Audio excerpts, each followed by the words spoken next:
समोर बघ. आवर फटफट फटफट आवर. प्रधानजी प्रधानजी ए प्रधानजी प्रधानजी फटाफट आवर. आवर जी फटाफट. महाराज.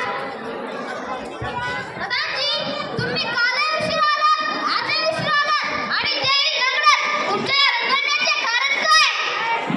महाराज काल आम्हाला कुत्रा चावलं होतं आणि आज मी कुत्र्याला चावलो.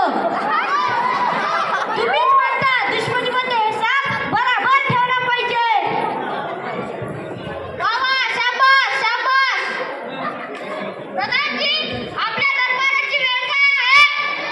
आपल्या दरबाराची वेळ आहे 9:15 ते 4:15 आणि मला 12:30 ते 1:30 खिचडी. अरे तू प्रधान आहेस की शाळेतील गुरुजी? प्रधान महाराज. बर बर.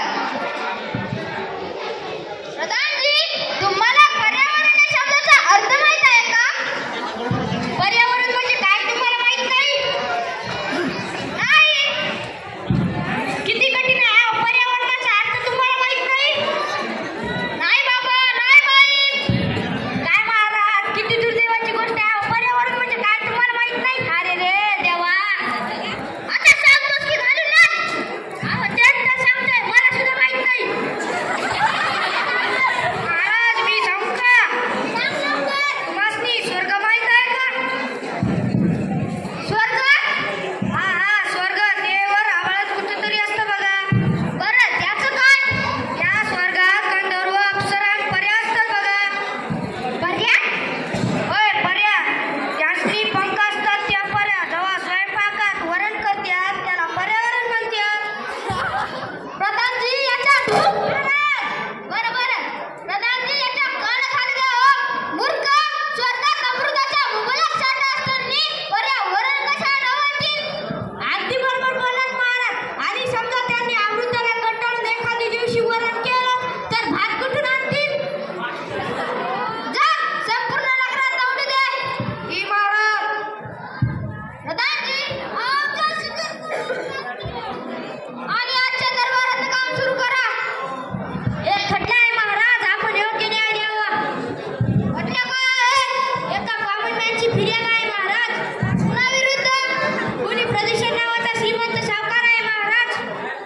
त्यांना दरबारात हजर करा. कॉमनमॅन वर्सेस प्रदूषण हाजीर हो. चल चल चल फटफट. जवळ जवळ या, जवळ जवळ या. काय रे नाव काय तुझं? कॉमनमॅन. बोल तुझी काय तक्रार आहे? महाराज ह्यो भस्मासूर सर्व जगाला भस्म करायला निघाला आहे. याला वेळीच नष्ट करा. काय रे नाव काय तुझं? प्रदूषण महाराज. बोल तुझी काय तक्रार आहे? आवर आवर. सांग. फक्त प्रदूषण मान. महाराज मी आहे हे म्हणता येते खरं का? अहो या वेळेच्या नदी काय लागतात महाराज? याला जगाचा झालेला विकास पावत नाही. अहो माझ्यामुळे तुमचे कारखाने शहरे वाहने अस्तित्वात येत आहेत. अनेकांना रोजगार मिळत आहे. आवर फटाफट आवर.